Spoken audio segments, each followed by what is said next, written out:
Bonjour, Malixi. Bonjour Babacar. Et comme beaucoup d'observateurs, vous vous êtes penché sur les dernières sorties d'Ousmane Sonko et ce sera le thème de votre chronique ce matin. Entre son voyage en Chine et son retour à Dakar, le Premier ministre nous a servi des déclarations plus que polémiques. Mais Malik, vous revenez surtout sur ces attaques d'une rare violence contre les magistrats de la Cour suprême.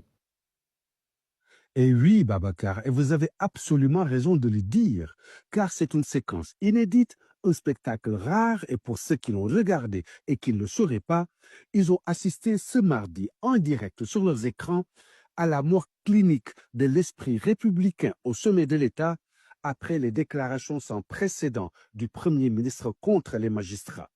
Et jamais sans doute dans l'histoire du Sénégal, le pouvoir exécutif ne s'est dressé aussi violemment contre le pouvoir judiciaire. Jamais sans doute dans l'histoire du Sénégal, un chef de gouvernement n'a osé juger les juges en des propos aussi outrageants que méprisants. Jamais sans doute dans l'histoire du Sénégal, un homme n'a fait de sa croisade contre les magistrats un des combustibles de son ascension politique. Hier, dans l'opposition, la défiance d'Ousmane Sonko à l'égard de l'institution judiciaire était déjà inquiétante. Aujourd'hui, au pouvoir, elle est devenue tout simplement effrayante. Et là, Babacar, c'est un cap qui a été franchi par le chef du gouvernement avec son réquisitoire d'une violence absolue contre la magistrature après que la Cour suprême a rejeté son recours dans une affaire l'ayant opposé à l'ancien ministre Mambay Niang.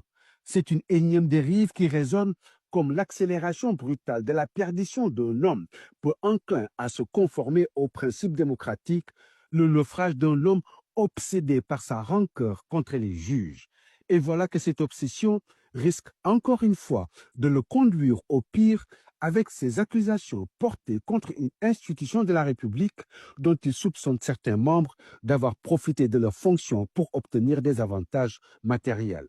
Mais bien plus grave encore, en ciblant aussi directement la Cour suprême et en mettant aussi brutalement en cause ces magistrats qui sont des garants de l'état de droit, c'est tout simplement l'ordre démocratique sénégalais qui est visé par le Premier ministre.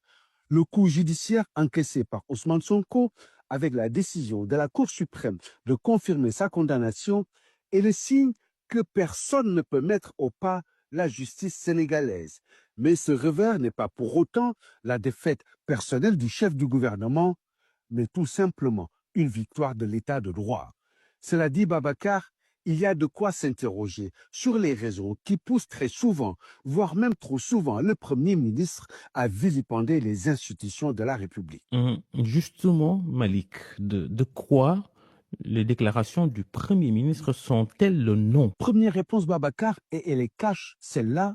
Il y a d'abord son obsession présidentielle qui semble avoir pris le dessus sur la raison, la pondération et tout le reste.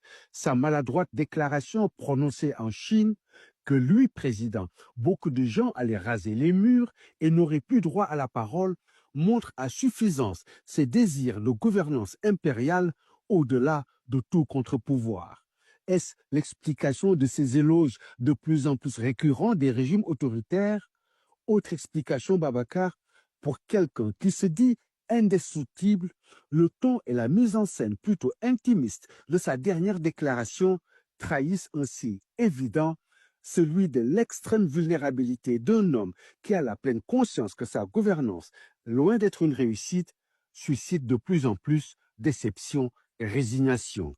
La modeste audience de ces confessions de mardi est un indice que l'adhésion à l'homme et à son discours est de moins en moins une évidence.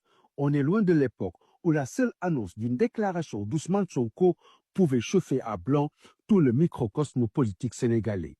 Une chose est sûre, à force de faire croire une chose et son contraire, la gouvernance Sonko est en train de se fracasser justement sur le sacro-saint principe que gouverner n'est pas simplement faire croire. Et pour l'avoir oublié, le pouvoir est aujourd'hui pris à revers par l'impatience grandissante d'une opinion qui avait acheté les yeux fermés la promesse d'un changement en 2024. 15 mois plus tard, les Sénégalais ne se font plus prier pour exprimer leur mécontentement envers le gouvernement. Dans un moment aussi grave pour notre pays, où le péril économique guette le Sénégal, qui détient depuis quelques jours la palme de l'État le plus endetté d'Afrique, il y a urgence à réunir les Sénégalais autour d'un plus petit dénominateur commun qui est l'intérêt supérieur de la nation. Simple rappel, Babacar, de l'urgence d'un nouvel exercice du pouvoir qui doit pousser Ousmane Sonko à la retenue et à déverrouiller sa gouvernance s'il ne veut pas mettre en péril le quinquennat passif et surtout s'il ne veut pas renverser le destin sénégalais. La chronique de Malexi. Merci.